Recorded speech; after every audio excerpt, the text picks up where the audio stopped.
So a little wishful thinking, fall is upon us, not quite, but I'm ready. Went into Hobby Lobby today and all I could smell was pumpkin spice. They had the Christmas decorations out and it's only August. So there you go with that. But I always bring soups for lunches to school and it just made me want to make a big old pot of vegetable soup. Now I'm gonna make it the way my mom makes it, or the way that she used to make it for us when we were younger. And that's with roast. And a lot of people put ground meat in theirs, but I just buy me a round roast or a rump roast like this. And then you can add all the vegetables that you like into it. And it's a wonderful comfort meal and it's really, really nutritious. So I'm gonna show you my way. Hope you give it a try. I guarantee you it's good. All right, what you need for our vegetable soup is a bell pepper, an onion, some garlic, and celery. You can also use frozen. About a cup of any macaroni of your choice. I like to use elbow. It just seems pretty throwback to how my mom used to make it. Salt and pepper, some Italian pepper flakes, tomato sauce, petite diced tomatoes. You can do any type of diced tomatoes. Rotel, some tomato paste. The secret ingredient, is V8 juice. I'm telling you, that makes all the difference. Frozen green beans, frozen okra, frozen sweet potatoes, frozen carrots, frozen corn, which is my favorite, some spinach. You could put potatoes. I'm putting the sweet potatoes instead of white potatoes because I like the texture better in this. You could do butter beans, you could do field peas. You can really do whatever you like to eat. And then of course a big old roast. All right, so let's get started. Now the first thing that we're going to do is put a little bit of oil in our pot just to saute our vegetables, give them a little bit of extra flavor, and then we're going to chop up all our vegetables. So I'm just going to remove the core from the bell pepper. I'm not going to be so worried about all these little seeds. What's awesome about vegetable soup is everything that you put in here, you're going to be eating. So a lot of times recipes will tell you don't overcook the vegetables because you'll lose nutritional value. And that's true whenever you're steaming them or boiling them or cooking them in something that you're going to be draining, because all the pigment comes out, it cooks it down too much past the point of doneness, and you don't have the same nutritional contribution that you would if you didn't do that. And so we are going to be eating the liquid. So if you think about it, when the vegetables cook in the liquid and come out of the vegetable, it doesn't matter, because no matter what, we're going to be eating it. And this is probably why vegetable soup is considered so comforting and a healing type of thing whenever you're not feeling well, because it's full of nutrition. All right, so I'm gonna go ahead and turn my fire on under my pot.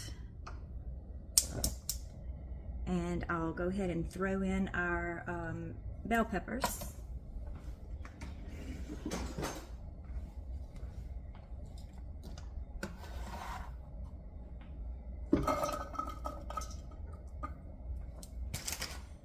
And then we'll move on to the celery, in no particular order.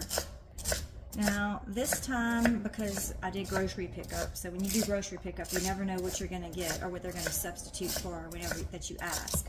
So I got these very already prepared little snack packs of celery stalks, and I kind of like that because the work's been done for me as far as cleaning it goes. And now all I have to do is just dice it or dip it in my hummus, because that's what I normally buy. And you know what? It might be my fault now that I'm thinking about it, because whenever you do grocery pickup, you can go into your favorites and you can choose things that you've already purchased before. And I do purchase that a lot because I like to dip it in other stuff.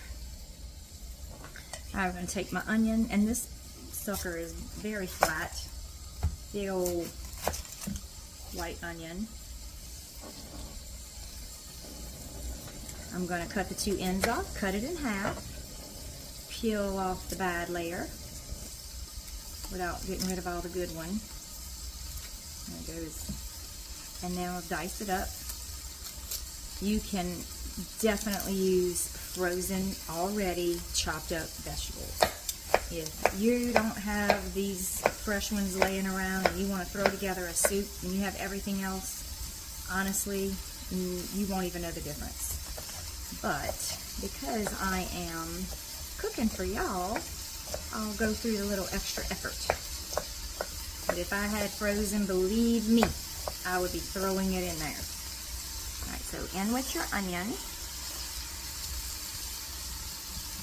I'm laying it on its side. You kind of put your hands on each end, pass the knife up and straight down, and then when you turn it and you cut, you end up with all these perfect little dices. And yes, there's many ways to chop an onion. That's just what I find is the easiest, and that's what I show my students how to do because I think it's the easiest. All right, into the pot with the onion. And this is going to make a huge pot of soup. And what I'll do is I will put it in containers, freeze them over here, bring them to school, and leave them in the freezer at school along with all of my other soup choices, and I will rotate them. But I love vegetable soup. It's very hearty, and it's going to be full of energy. All right, give this a stir.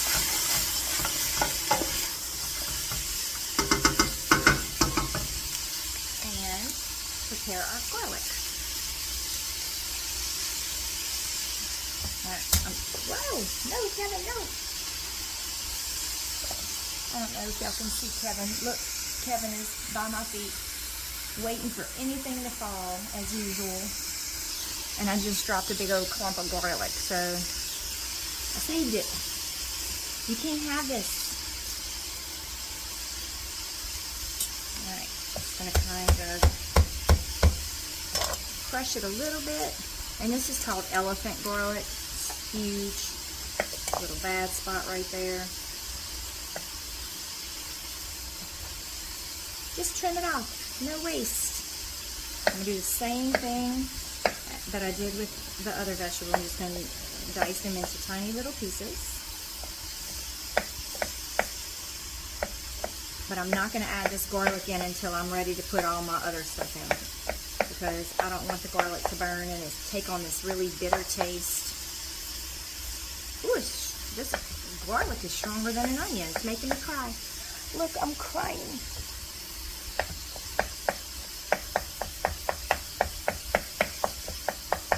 Alright. And basically, besides our roast, that's the only chopping we're going to have to do. Give it a stir.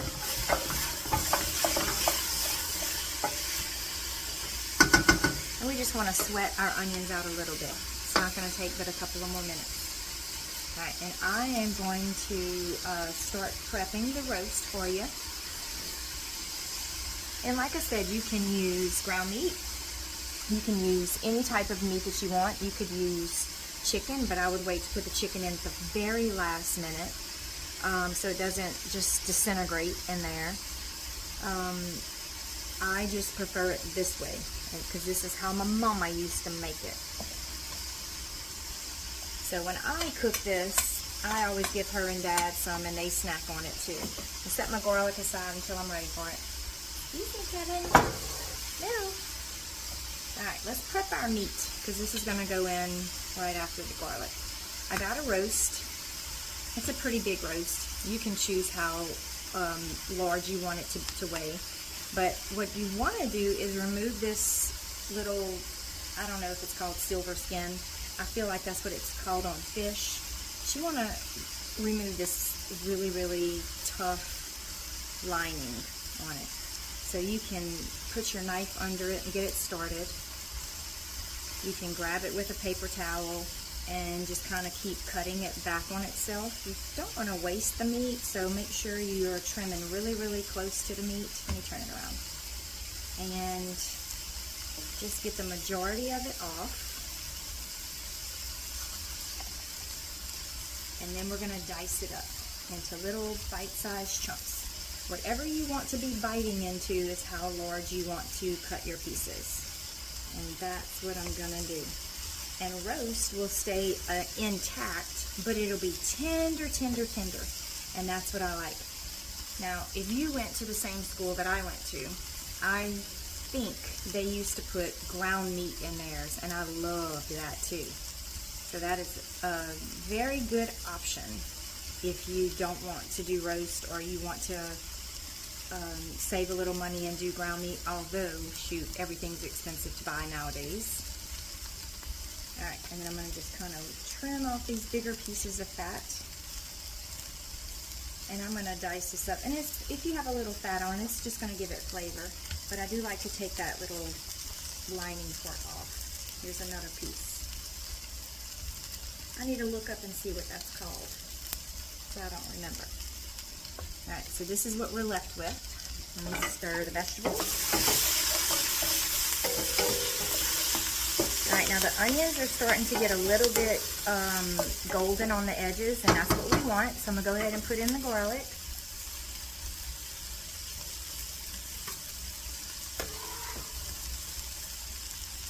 And give that a stir.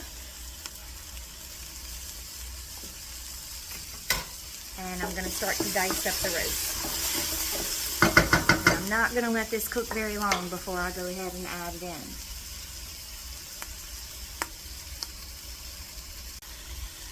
I am going to dice up a little bit of the roast just to show you what I mean and what size the pieces you would want. And then I'll come back with it all done. Alright, so you want to just have these little bite-sized chunks. So just take your time, because I like to have a bite of beef, you know, in every bowl. In every bite, I want to have a lot in every bowl too. So I'm going to dice these up, turn it, put them in a little bit smaller, and then I'm going to start adding them into the vegetables.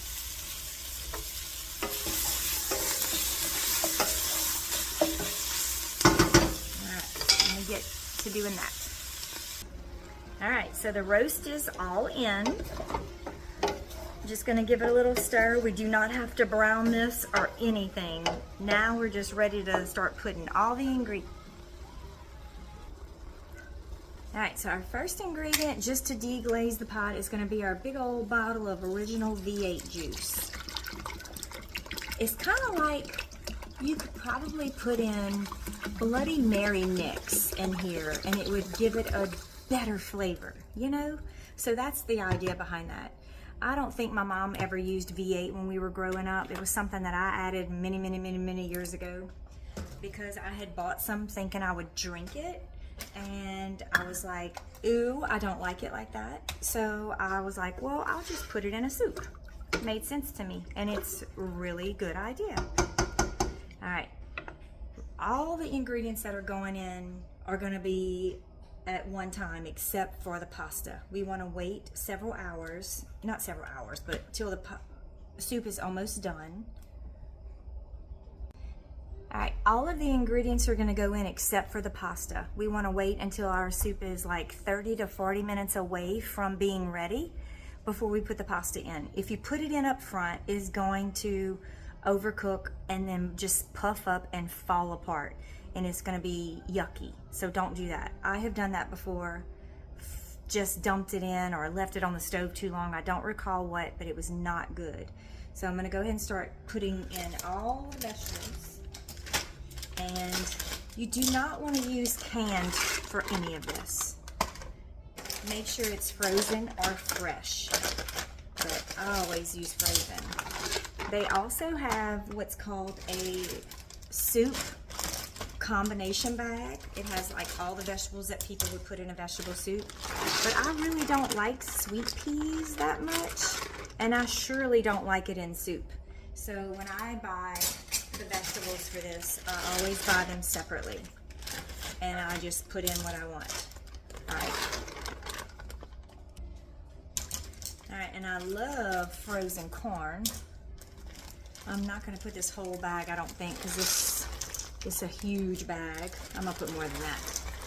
I'll save enough to have like one meal or something another time.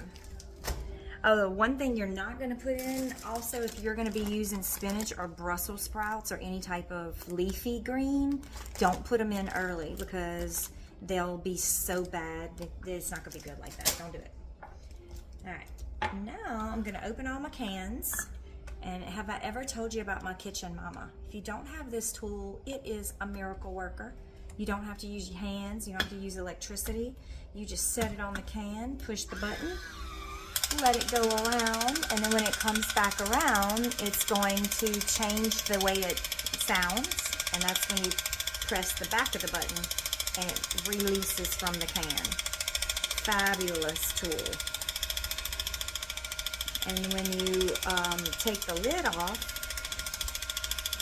you can hear it. All right, there it goes.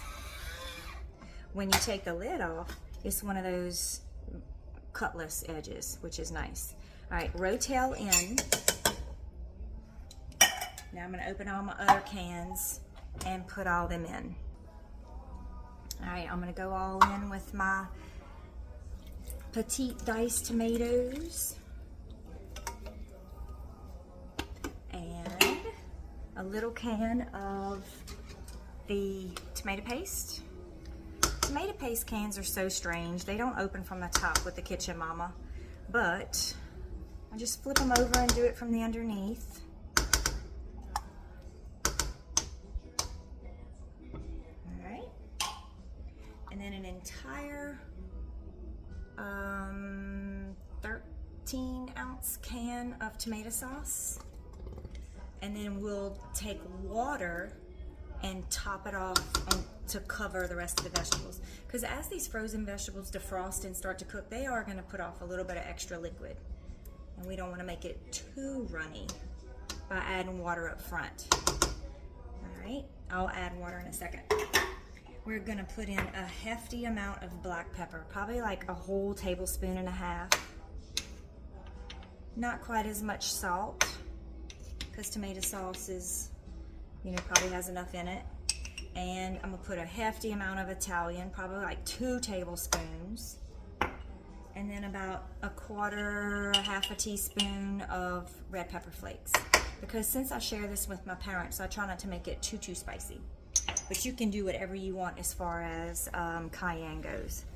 And I'm going to give it a very gentle stir and try not to splash it all over me. Just enough for me to see how much water I might need to add to top it off, because I want it to feel kind of soupy. And I can always add more water as it cooks. I just don't want to put too much up front because you can't take it away, but you can add as much as you want. All right, and then of course I'll taste it later on when it gets close to being done to make sure I feel like it has enough spice in it. All right, so I'm gonna go fill up my tomato sauce can with water, rinse it out, and pour it in here. All right, rinse the can out a little bit. And that's probably gonna be plenty. It's gonna cook down, it's gonna thicken up, it's gonna do its thing. And then later on, after about 2 hours of simmering, so I'm gonna wait until it comes to a little bubble, turn the heat down to a low simmer, and then I'm gonna set like a 2-hour timer. And then after the 2 hours, I will taste it, and then that's when I'll add the pasta to it and the spinach. Sometimes I forget to add the spinach and I'll add it to each individual lunch bowl. And that works fine too, because spinach just softens up and it's good to go. All right, so now we're just gonna wait for it to come up to a bubble, and then I'm gonna set a 2-hour timer. All right, our soup has been cooking for 2 hours on a low little bubble. It smells amazing in here. All right, so now I'm gonna add in the pasta, and make sure that your soup is at least at a tiny simmer during this stage. If you put it too low, your pasta is going to just get thick and gummy, kind of whatever. I don't know how to explain it, but you do want to kind of stir frequently during this step too, because they tend to want to settle on the bottom, and you want them to cook and not get stuck. All right, so we're going to let it simmer for another 20 or so minutes, and as soon as the pasta is cooked, I'll turn it off and put them in a bunch of different containers and let them cool completely before setting them in the freezer. But we'll come back after a while and try it. All right, so the pasta's been cooking for about 20 minutes and it is tender. All right, so there's some pasta right there. And now I'm going to rough chop my spinach leaves and stir them down in there and take a bite. All right, we're going to put in all of the spinach and give it a stir. And look, spinach is going to cook really, really quick, so we don't even have to really wait on it. Just going to stir it down and evenly distribute it in there.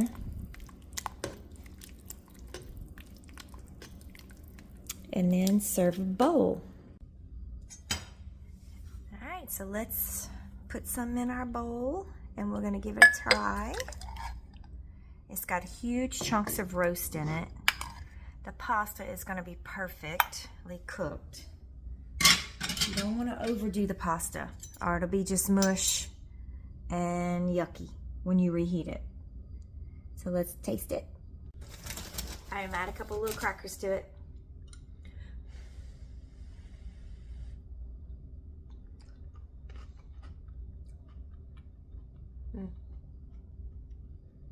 Very good. A little bit of spicy, tomatoey. I just know it's full of good stuff, so it makes me feel good about eating it. What would make me feel even better about eating it is if I had a big old grilled cheese sandwich right now. But I'm gonna stick with my crackers. I hope y'all give it a try. Enjoy. Make it your own.